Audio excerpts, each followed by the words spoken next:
大家好，欢迎收听夜话心语。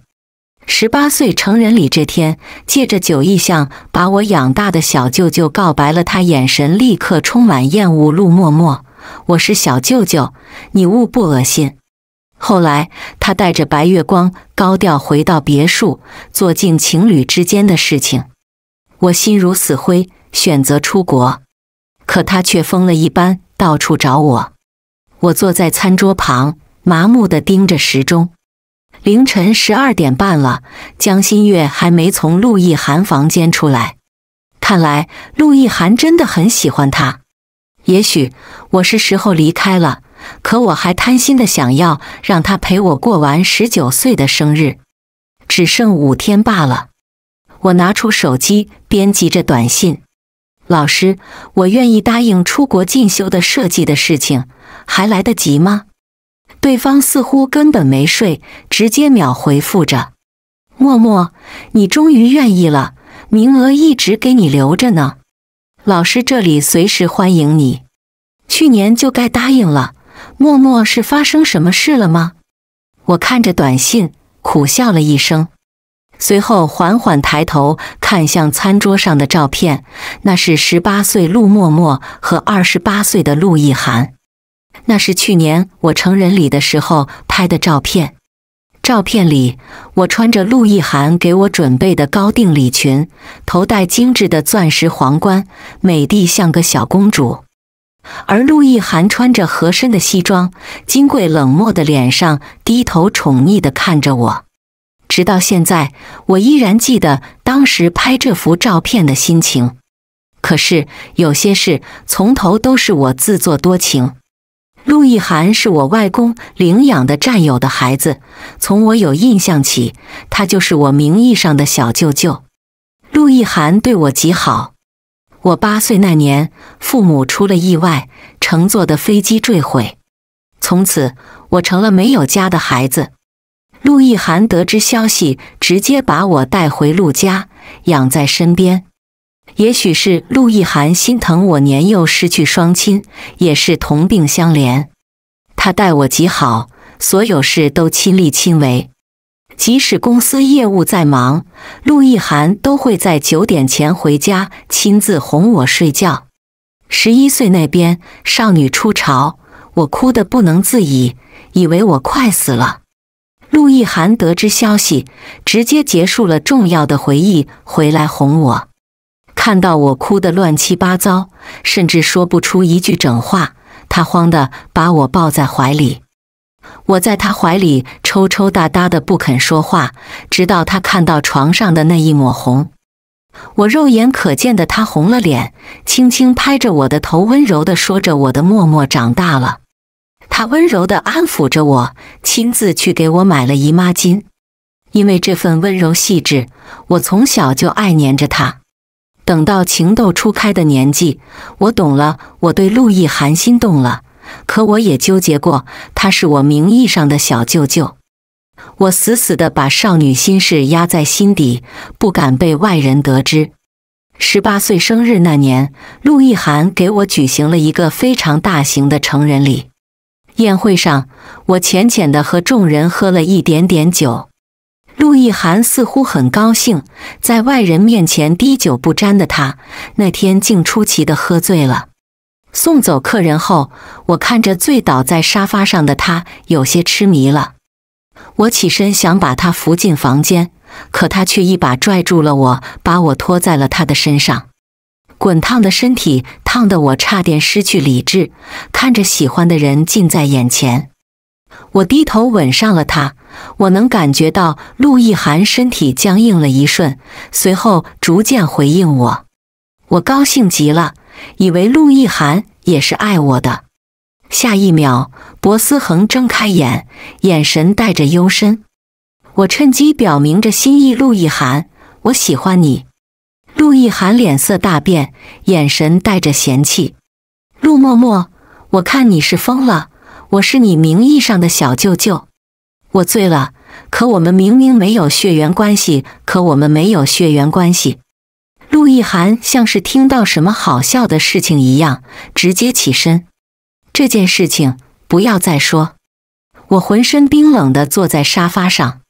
从那天开始，陆亦涵就官宣了女朋友江家唯一的千金江心月，和陆亦涵倒是门当户对。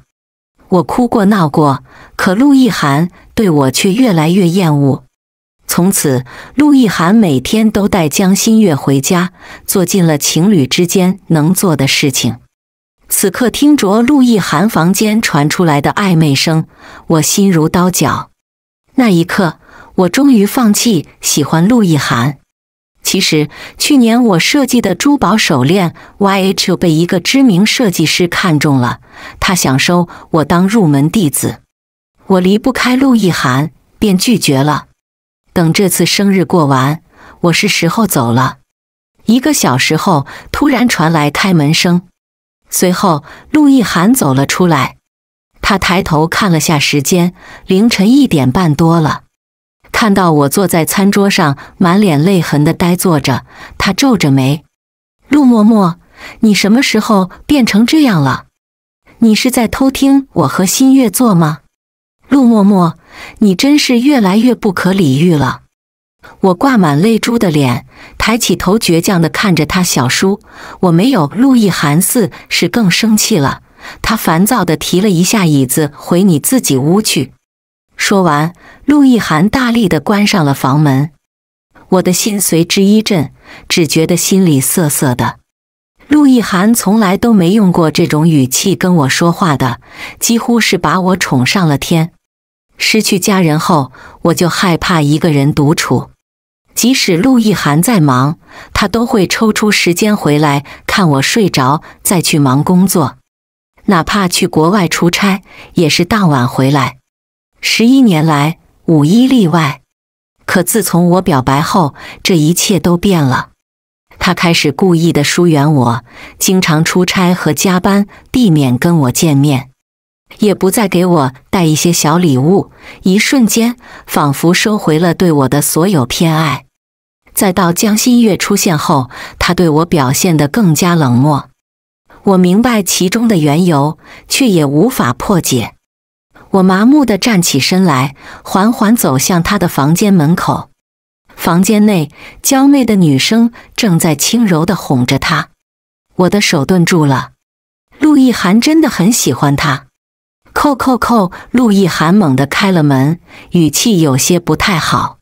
陆默默，我说了多少遍，不要来打扰我。我瞬间怔住，顺着视线往里看，一床的狼藉。小舅舅，我想搬出去住了。陆亦涵似是没想到我会说这些话，眉头有些紧皱。你又在耍什么花招？赶紧回去睡觉。小舅舅，我已经长大了，我想独立。陆亦涵看出我的认真，当下脸色有些难看。不行，我还是你的监护人，不许搬出去。我觉得有些好笑，他每晚带江心月回来，恩爱刺激我，那我出去躲还不行吗？他这样又是闹哪出？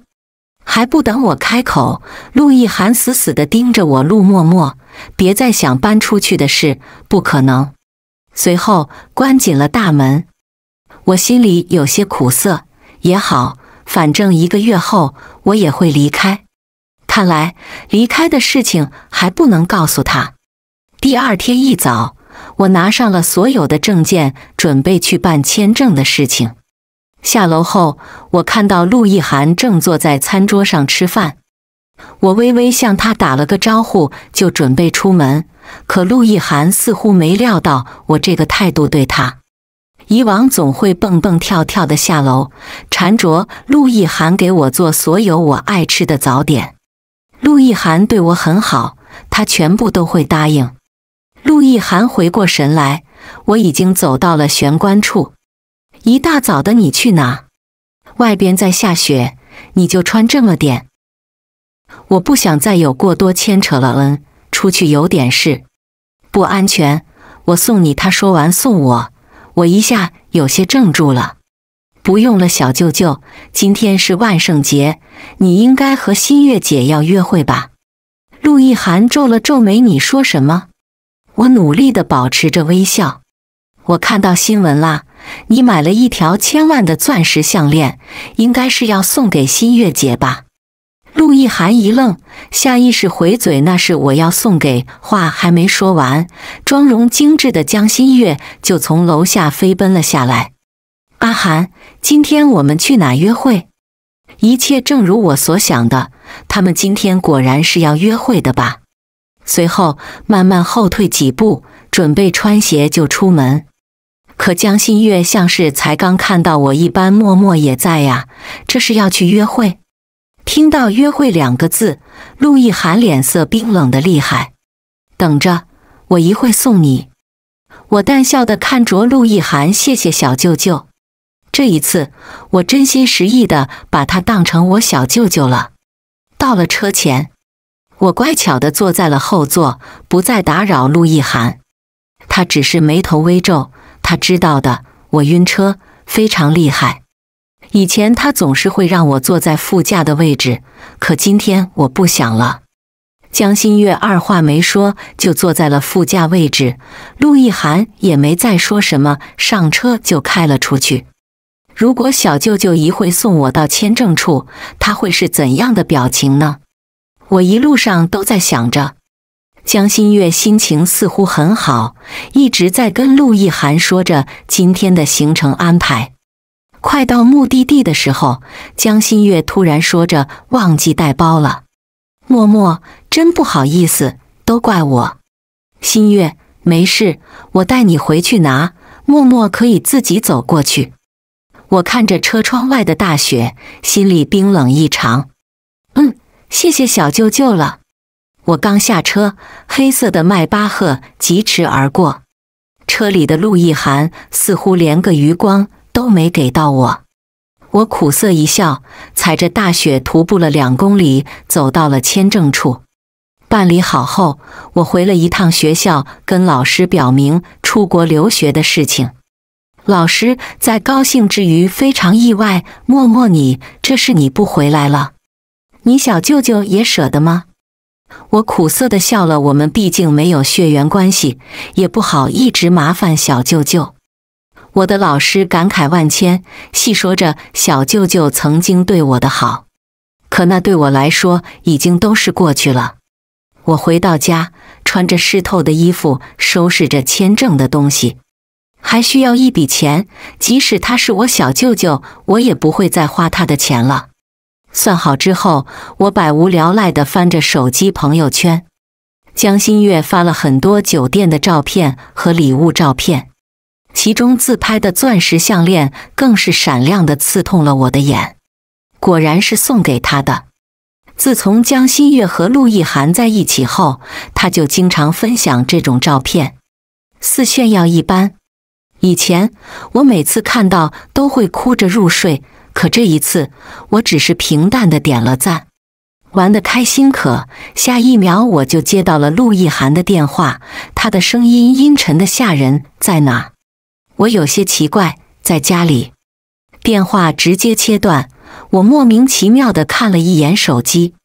等到晚上11点，江新月带着醉意的陆亦涵回来了。我有些奇怪，他们不是在酒店吗？怎么会突然回来了？江新月今天似乎很是高兴，手里拎着很多东西。默默，快来快来，这都是你小舅舅送我的，你看看喜欢什么？江新月明明在普通的说话，可听到我耳朵里炫耀十足。不用了，新月姐，默默就当是小舅妈送你的好不好？别跟我客气啦。听见小舅妈这3个字，我不自觉抬起头，一眼就看见了她肩颈处那一大片吻痕，心头微微一震。我垂着眼眸不再说话，随后江新月发现了我刚算的一笔钱。默默，你缺钱吗？陆亦涵不解地看着我，我怕被发现，快速开口道，只是想锻炼一下赚钱能力罢了。我毕竟也长大了，不能一直依赖小舅舅。陆亦涵眼神不明地看着我，没关系，我可以养你一辈子。可我不想了。陆亦涵似是没想到被我这么回怼，氛围一时有些凝重。哎呀，默默，我们有个设计师大赛，奖金100万呢，我们一起参加呀。100万足够了。我微笑着感谢着江心月，随后就准备转身离开了。可陆亦涵却喊住了我，扶我上楼。我回了回头，让心月姐吧，我不太合适。江心月有些兴奋，对呀，亦涵我来吧。陆亦涵像是喝醉一般，执着地把江心月赶了回去。临走前，江心月不甘地看了我一眼，我只好作罢，扶着陆亦涵回了屋。半夜，我突然感觉嘴唇有些湿润，我突然感觉有人把我圈在了怀里，大手不断地游走在睡衣里，抚上我纤细的腰肢，随后循着我的脖颈低头含住了我的唇。我一下就惊醒了，这个味道是小舅舅。还没反应过来，就听见陆亦涵哑着嗓子，混杂着灼热的呼吸声。心月，那一刻他浑身一僵，而那扑面而来的酒气，更是让他明白了此刻的处境。小舅舅这是喝醉酒把自己认成江心月了。就这一下失神，陆亦涵双手渐渐往下，我慌了。小舅舅，我是陆默默。可这番挣扎似乎是激起了男人的征服欲，他越发用力地深处探索着。我挣扎无果，直接一巴掌扇了上去。陆亦涵瞬间清醒，他快速起身，盯着我2分钟以后，别做这种勾引我的事情。我身体一僵，他这是认为我把他扶到我屋里了，趁他喝醉勾引他了。没想到他连基本的信任都不会再给我了。很快就到了设计师大赛，我精心准备着比赛的设计珠宝，这是我热爱的事业。陆亦涵似乎也对江心月这次比赛格外上心，经常陪着他逛珠宝展找灵感，找一些大师指点。以前我每次在学校比赛前夕，他比我都紧张，经常会带着我走访大师，询问我的设计短处，给我补足。这可一切都不属于我了。很快到了比赛那天，这场比赛是现场加线上直播的，保证全程透明制。我带着珠宝激动地走向评委，等待指点的时候，突然传来一声荒唐，抄袭的作品也配来比赛？我懵了。他在说什么？很快有评委指出我的珠宝设计和江心月的如出一辙，无论是从细节设计还是钻石选择，简直一模一样。很快这件事情引爆了网络，井号新人设计师陆默默疑似抄袭，井号认识我的同学一直在帮我控评陆默默是我同学，这就是他原创的作品。明明是江心月抄袭我们默默，胡说八道，江心月还要不要脸，抄袭还有理了。可现在江心月因为陆亦涵的恋情热度很高，网友并不买账。下一秒就看到江心月委屈地出现，默默，明明是我邀请你参加大赛的，没想到默默你还笑我不怪你。他这番话说得不明不白，简直把我放在最糟的境地。心月姐，这就是我的原创设计，我有底稿的。似乎是想到什么，江心月眼底有些难看。我鞠了一躬，飞快地回家寻找着底稿。我永远记得设计这个手链时的心情。那年我17岁生日，陆亦涵说只我们2个人过，我非常高兴。他推掉了所有事，忙前忙后的帮我准备着所有的惊喜。第2天一早，我看着满屋的惊喜和泪睡着的他，心里不自觉柔软了。我把这份心情融入我的设计，在手链内扣写着 YH。到家后，我冲向房间，快速地找着。可离谱的是，我怎么也找不到。我慌了，明明就放在这里的，这个事只有陆亦涵知道。难道下一秒，我就看到了设计大赛的现场直播。江新月拿着我的底稿，一字一句地阐述着设计理念。我的心沉入谷底，被万千网友愤怒地骂着：陆亦涵，你就这么想毁了我吗？下一秒，陆亦涵上台，拥着江新月、陆默默抄袭新月是真，我不会惯着他的众人纷纷吃瓜，问着是不是陆亦涵和江新月好事将近，江新月只是娇羞笑着得看亦涵的意思。我麻木地看着弹幕评论，有人在磕他们俩甜甜的爱情，有人在怒骂陆氏出了我一样一个抄袭狗，骂我活该家破人亡。我的眼泪滴满了屏幕，颤抖着手打着电话。很快，电话就接通了。听到那边沉稳的呼吸声，我颤抖地问出底稿：是你给江新月的吗？陆亦涵没有丝毫犹豫，坦然认下了这件事。是我。即使知道答案，我还是觉得不可置信。你为什么要这么做？沉默了几秒，陆亦涵才开口。他不该被众人看到，更不该冠上你的名字。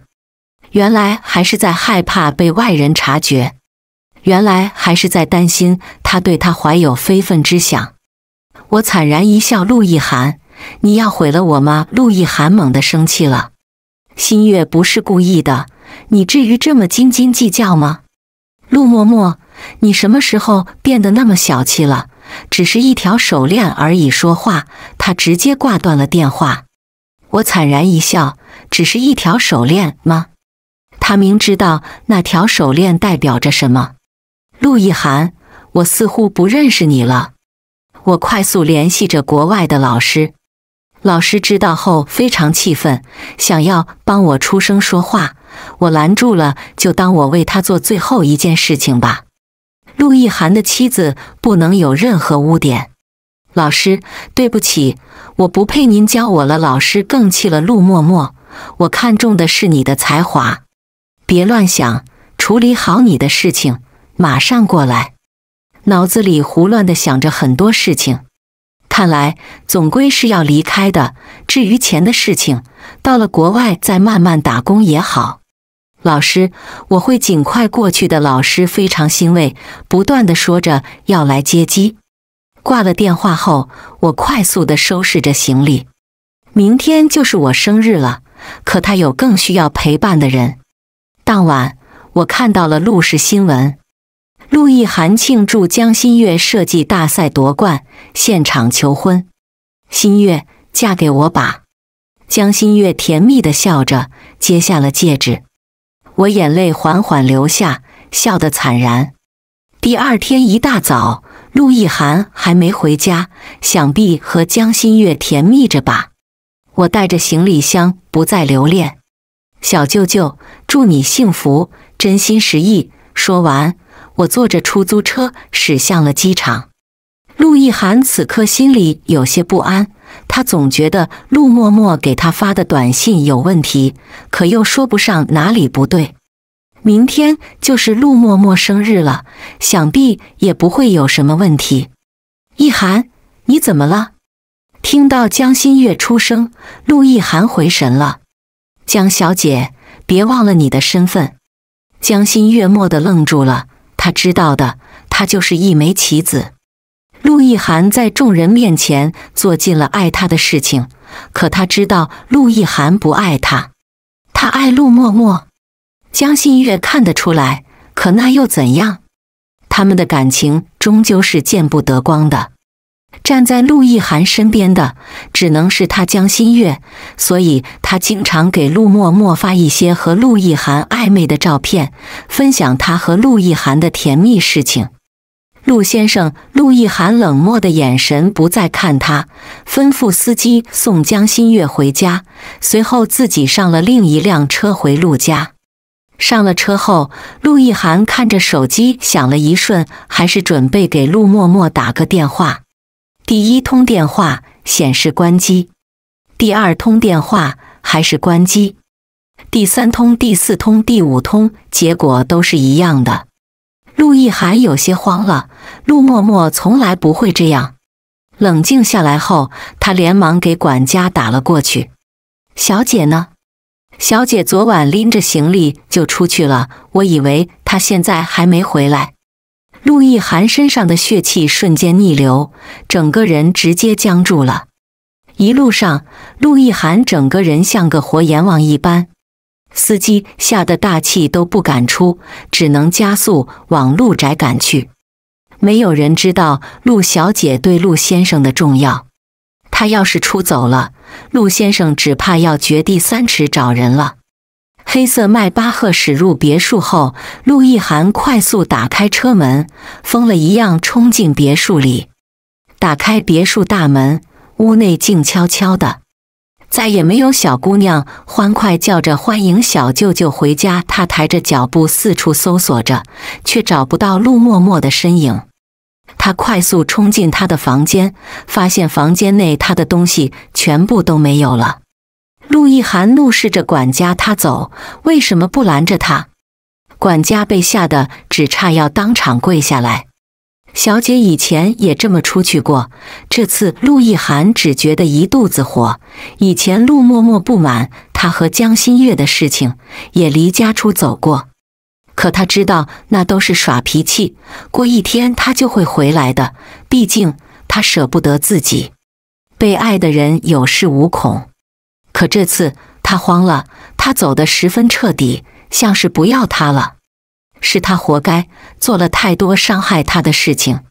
去查他到底去哪了。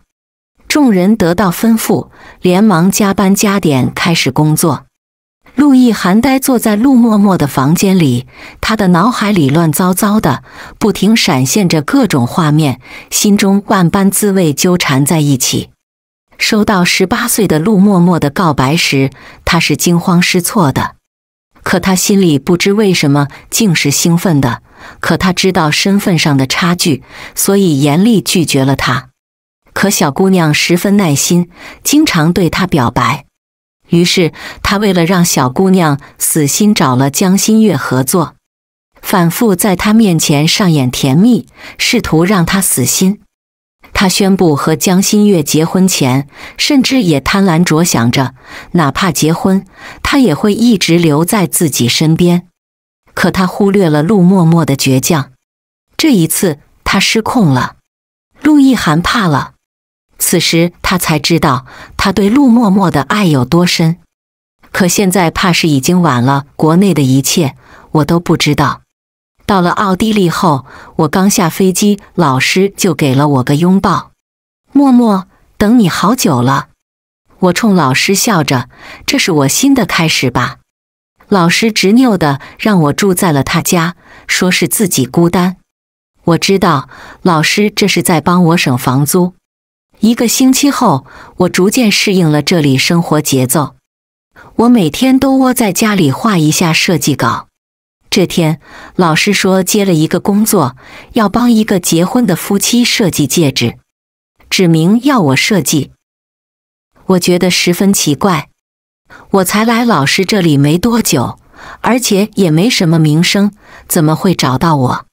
老师有些得意，你早期的那些设计都被我拿来炫耀给那些老东西了，得了这么优秀的徒弟，可不得拿来气气他们。我恍然大悟，老师告诉我，那人第2天会上门说一下想要的设计理念。我答应了。第2天，我起了个大早。这是我第1次接活，生怕做得不好。我坐在工作室内，边画图边等着。不知不觉，似乎忘记了时间。等到肚子咕咕叫的时候，我才发觉已经快中午了。陆默默。这个声音，小舅舅。我抬起头，就看到胡子拉碴的一张脸，眼神里满是疲惫。他怎么这样了？他不是应该在国内准备和江心月的婚礼吗？小舅舅，你怎么在这里？叫我名字我觉得有些奇怪。18岁告白那晚，我叫他名字，他十分生气的让我不要再这样。可现在又是为什么？小舅舅，陆亦涵眼神都是悲哀，似乎不想听到这个称呼。随后，我像是想到什么一样：“是你要设计和江心月的结婚戒指吗？”陆亦涵嘴唇紧紧地抿着，一言不发，说：“为什么离家出走？”我有些奇怪，明明是他不希望我再接近他。这里有我想学的设计的老师，我找到我的目标了。我看到陆亦涵眼底有些愧疚，是他给了江心月的设计底稿。对不起，没关系了，小舅舅，我已经不在意了。你和心月姐什么时候结婚呀？陆亦涵眼神忽然闪过一丝亮光，他想着，是不是我解释好和江心月的关系，默默就会和我回去？默默，我和江……他还没说完，口袋里的电话就响了。他拿出来看了一瞬，便烦躁地挂掉了电话。可我看清楚电话上的名字，江心月。陆亦涵对江心月那么宠爱，怎么会挂掉他的电话？他只拿出来看了一眼，有些烦躁地挂断后塞进口袋里。可就是那一瞬，我看到了来电提醒，是江心月。你不接吗？陆亦涵想开口说些什么，我的手机却响了，是个陌生的岳阳号码。我还没来得及开口，那边歇斯底里起来，声音我再熟悉不过，是江心月。陆嬷嬷，你还要不要脸？陆亦涵是你小舅舅，你勾引他出国找你。江心月的声音实在尖锐，我把手机拿得远了些。一旁的陆亦涵把这些话一字不落地听到了，我没说话，余光见到他脸色阴沉。你怎么知道默默电话？电话那头有些慌乱。亦涵，我们马上结婚了，我找不到你。不等江心月说完，陆亦涵一把抢走我的手机，挂了电话，然后将他拉进了黑名单里。然后他又拨通了助理的电话，去人事部办理离职。别让我说第二遍。他这脾气发得倒有些莫名其妙。我皱着眉头，对他这个做法并不赞同。只是一个电话而已，犯得着对不相干的人发这么大的脾气吗？小舅舅，没必要发这么大脾气。陆亦涵似乎对我的反应并不满意，语气里也难掩怒气和愧疚。他不该自作主张，害你被骂。对不起，默默，我不知道江心月私下这么对你，我只觉得有些好笑。这是这段时间以来，他第一次没有站在江心月那边，反而向着我。小舅舅已经没关系了，这也不是什么不可大错。陆亦涵定定地看着我，眼底带着些我无法理解的痛苦。那什么是不可饶恕的错误？是什么呢？都不重要了，小舅舅，你没有错，喜欢谁都是你的自由。是我不懂好歹，年少无知罢了。霍清怀眼底的光褪去，泛红的眼尾告诉我他心底的痛楚，可我却丝毫不觉得难过。我想，我大概是放下他了。默默，你不要再说了。我笑了笑，站得离他远了些。小舅舅，你永远是我小舅舅。如果你想让我帮你和心月姐设计戒指，我是愿意的。剩下的就不要再说了。我起身就准备回家了，关上门那一刻，我转身回头，小舅舅，祝你幸福，新婚快乐。大门合上的那一瞬间，我看见他颓然地蹲在了地上。从那天开始，我就再也没见过陆亦涵。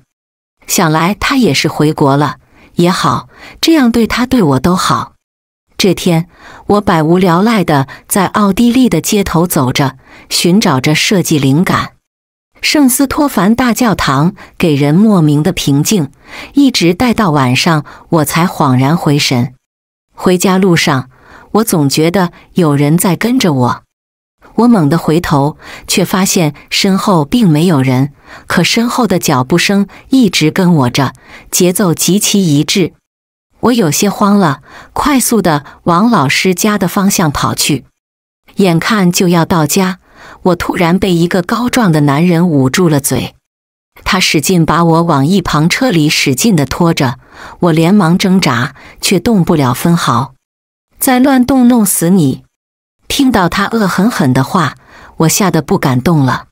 可我在这之后从未得罪过任何人，怎么会？男人感受到我的乖顺，打量了我一下，还算有些姿色，让老子爽一下，再送你去死好了。听到这话，我忍着恐惧，快速地想着办法拖延时间，要死也让我死个明白。谁让你做的？男人眼神意味不明，直勾勾地盯着我。得罪了谁都不知道，我只得罪了一人，江心月。可她已经要如愿嫁给陆亦寒了，为什么还不放过我？眼看那男人慢慢靠近，我慌了。这时候还有谁能来救救我？我开始大声呼救：“救命啊！”男人看我开始大叫，他眼疾手快，再次捂住我的嘴。我不断挣扎着，就在我意识要昏迷那一刻，听到了熟悉的声音：“默默。”我看到陆亦寒慌乱地向我奔来。再次醒来，我是没看到陆亦寒的。老师担忧地守在我的床边，看到我醒来，立刻关切地问着：“默默，你怎么样？还好吗？”我摇摇头，刚醒来，喉咙干涩涩厉害。我小舅舅呢？他怎么样了？老师眼神闪烁不明，他回国了。闻言，我有些奇怪，陆亦寒从来不会这样反常的放任我不管的。他是不是出事了？老师不肯开口，我急得不行，颤抖着双手打出那串熟悉电话。只不过1秒，电话就接通了。小舅舅，你有没有事？电话那头是陆亦寒熟悉带着沙哑的嗓音：“默默，我没事。那你怎么一声不吭回国了？”我始终没问出口。陆亦寒突然开口道：“默默，这件事是江心月做的，你放心，我会给你交代的。”话落，电话那头就不再说什么了。有些话我也不太好说，江心月毕竟是他未婚妻。小舅舅你处理就好。电话那头不再说话，只能听到一些喘息声。突然我想起来一件事：小舅舅，有件事我还是想解释一下。你说当初你喝醉那晚，不是我扶你进我屋的。我信你。我心里有些释然，这件事一直是我的心结，我也不希望他误会我。那小舅舅再见。电话那头突然没了声响，似是不想挂断电话。我不再犹豫，直接挂断。我的人生已经不想再和陆亦寒有别样的牵扯，他只会是我的小舅舅。最近国内发生一些大事，江家一夜之间没落了，原因是江家千金剽窃，绑架他人。江心月也从人人羡慕的女神成了一个罪犯，可那都跟我无关了。后来我陆陆续续地从网上得到了一些陆亦寒的消息，并不是我想关注，实属他实在耀眼。新闻上说陆亦寒断了一条胳膊。陆亦寒是少有的天才，可现在终究还是成了废人。我的心猛地一震，没来由的慌乱。是不是那天我连忙打电话过去，电话立刻就被接了，像是一直在等我一般。小舅舅，听说你是那天吗？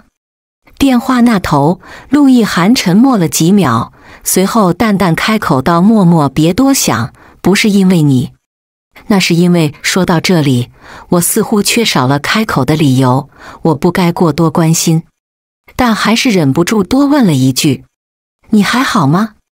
最近的事情好像比较多，我没事得到他的回答，我觉得似乎没什么话可说了。胡乱地说着我最近的近况，就只是晚辈对长辈的汇报一般。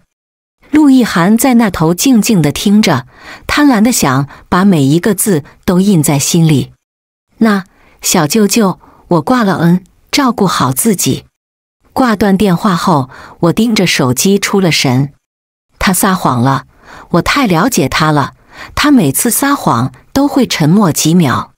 看来真的是因为那天，终究还是欠了他。可是既然他不想让我知道，那就当作不知道吧，继续纠缠下去对他对我都没有好处。大年30那天，老师做了一桌子的菜，又叫了他很多朋友和工作室的同事，很是热闹。有人从国内海淘了烟花来，虽然只是烟花棒，可大家还是很开心。我站在院子里，手里握着烟花棒，看着它在黑夜里亮了又灭。收到红包的时候，我掏出手机来给陆亦涵发了消息：小舅舅新年快乐，岁岁安康。不多时，他也回了我4个字：岁岁安康。我将手机收回兜里，点燃了另一根烟花棒。20岁，新的开始，我的开始，和陆亦涵没有交集的开始。全文完。